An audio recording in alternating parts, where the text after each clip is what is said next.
Ni byose online TV YouTube channel ibagezaho amakuru yagiye atandukanye hirya no hino ku isi by'umwihariko ku makuru abavugwa hano mu Rwanda. Uyu munsi rero tubazaniye inkuru y'umumama wiyemeje gucira abagore imyeyo nk'akazi ngo atabare ingo zisenyuka.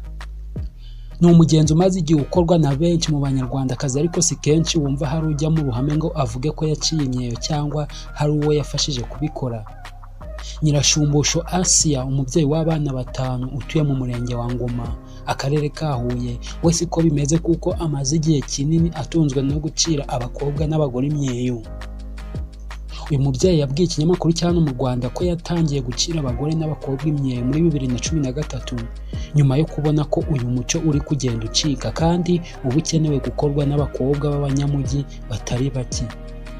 Yabyinjiyemo nyuma yo kubona ko hari abagore bajya basenya ingo zabo kuko bataciye imyeyo. Yavuze kandi ko yagiye kwiga uburyo bikorwa kugira ngo abafashe anabibyazamo umusaruro, cyane ko yari amaze guhura n'abagore benshi babyifuza ariko babuze uwabibakorera.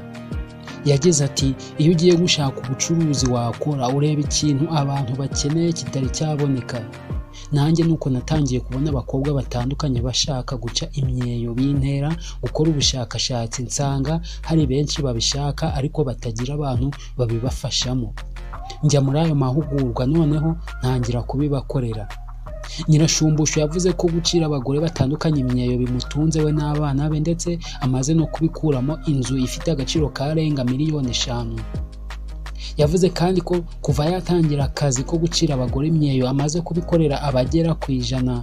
Icyakora yatanze inama ko ababyifuza bajya babikora bakiri bato, bari mu kigero cy'imyaka 12 na 15, kuko iyo bayirengeje bibatwara igihe kinini. Yagize ati, bikorwa umwana akiri muto kuko iyo umuntu yakuze biratinda bikamara amezi nk'abiri cyangwa 3 kugira ngo bigere ku ngano umuntu yifuza, mu gihe umwana n'ibyumweru 2 biba bihagije. Yemeza ko abakiriya be biganjemo abagore n'abakobwa baba bagiye kurushinga, aho mu cyumweru ashobora gucira imyeyo abantu 5 cyangwa 6. Yatubwiye ko amafaranga abaca ari ibanga, ariko ku kwezi ntashobora kubura ibihumbi bye 300 cyangwa 200. Ubwo nawe wateranya ukabona ayakuramo mu mwaka. Nyirashumbusho yavuze ko ingorane ahura nazo ari iz'uko hari abamufata nk'umusambanyi cyangwa imburamukoro mu gihe umwuga w'umutunze ndetse uri no mu muco nyarwanda. Guca imyeyo cyangwa gukuna ni umuhango wakorwaga kera mu Rwanda, ugakorwa n'abakobwa mu rwego rwo kugira ngo bazashimishe abagabo babo mu gihe cyo gutera akabariro bamaze gushaka.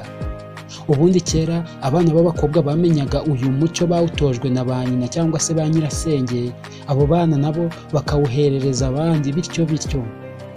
Nyirashumbusho yavuze ko yinjiye mu byo gucira abagore imyeyo kuko hari benshi bamuganaga bagiye gusenya. Iyi ni byose online TV. Niba utari wakora subscribe, nicyo gihe cyo gukora subscribe kugira ngo uje ugenda ugezwaho amakuru agiye atandukanye tuba twagiye tubagezaho ako kanya.